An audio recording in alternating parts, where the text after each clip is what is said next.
કાળા તળાવમાં હુમલો કરીને ફરાર થયેલા આરોપીને ઝડપી લઈને પોલીસ બંદોબસ્ત સાથે રિકન્સ્ટ્રક્શન કરાયું।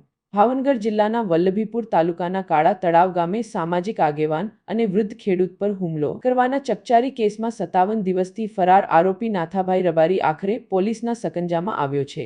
આરોપીની ધરપકડ બાદ પોલીસે તેને કાળા તળાવ ગામે લાવી ચુસ્ત પોલીસ બંદોબસ્ત વચ્ચે તેનું રિકન્સ્ટ્રક્શન કરાયું હતું, જે નિહાળવા માટે લોકો મોટી સંખ્યામાં ઉમટ્યા હતા।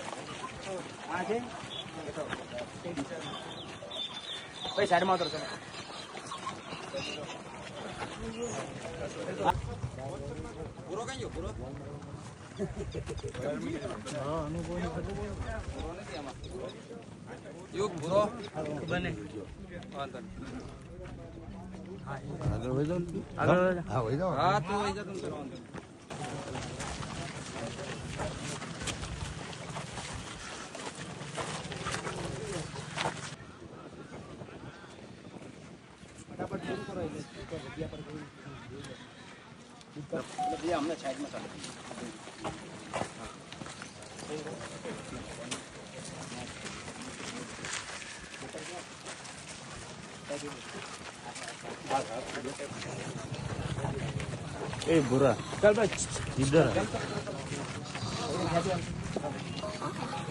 वीडियो को देखो ना क्या करते हो गाड़ी में पड़ी ये बोलता तो नहीं है वो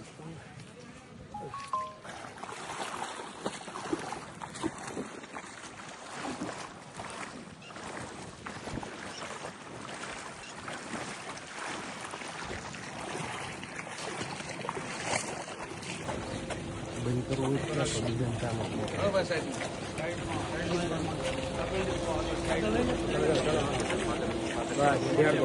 बस बस बस बस